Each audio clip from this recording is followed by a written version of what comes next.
Today there is Jenny. Is one for you, one for Jenny. Wow, thank you, sir. And Jenny, look, we have chocolate. Hi guys, good afternoon. Ayan guys, nandito ako sa kwarto ng mga amo ko ngayon kasi naglinis ako dito. Guys, nagdusting ako dyan sa mga gamit ni Madam. Makati nga yung ilong ko guys kasi marami ng mga abog-abog ibon.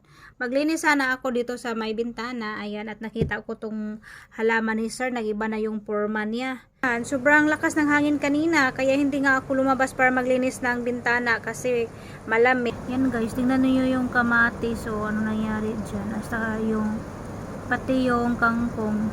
At yan, yung ampalaya. Malakas kasi yung hangin kanina. Tingnan nyo guys, 'di ba mahangin? Sabi ko kanina hindi na mahangin. Iyan na naman. Kawawa na naman yung halaman ni sir. Or baka naglalaro din itong pusa diyan, baka kaya nagkaganon yung halaman ni sir. May pusa. Ala, wag kang umakyat diyan, papaluin talaga kita. Ay hindi siya. At ngayon ay dito ako sa harapan maglinis. Kasi wala ng tao. Kanina ang daming tao. Mga bachelor siguro lilipat ng bahay. Kaya maraming tao. So ngayon wala ng tao. Ngayon pa ako maglinis guys.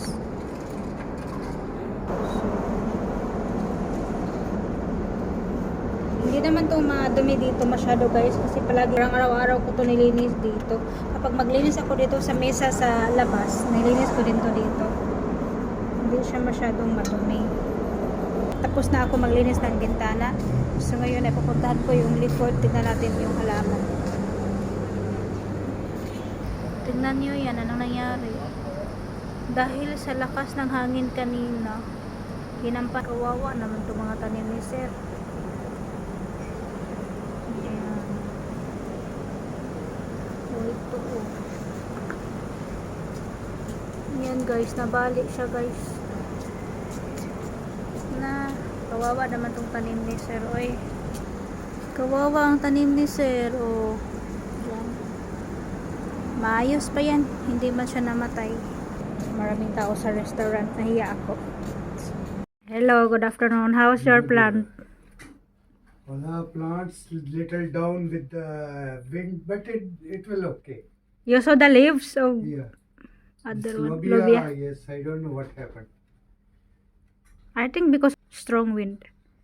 but I hope it will be okay. It will be okay. See, today Okay. there is Jenny. Is one for you, one for Jenny. Wow, thank you, sir.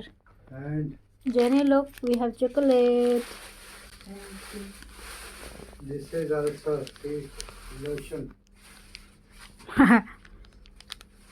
Melt. Thank you, sir. Wow. Thank you. May lotion kami at ayan, tig-isang lotion, tig-isang chocolate. Thank you, sir. What do you cook? Chicken.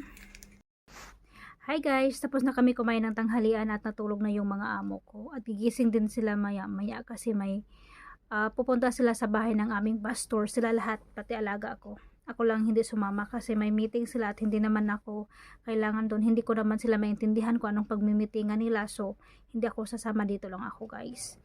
Pero guys, may ipapakita ko sa inyo na pagdating ni sir kanina, binigyan kami ng alaga ko ng tig-isang chocolate at tig-isang lotion.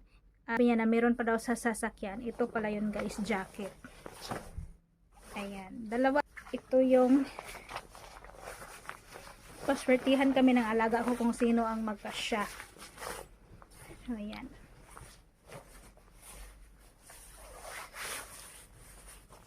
Kasya sa akin. Sobrang ganda niya guys. Para talaga sa taglamig. Hindi na ako bibili ng bagong jacket. May advance gift na ako guys. So yan. Ganda niya. Ganda niya guys. Malaki pa.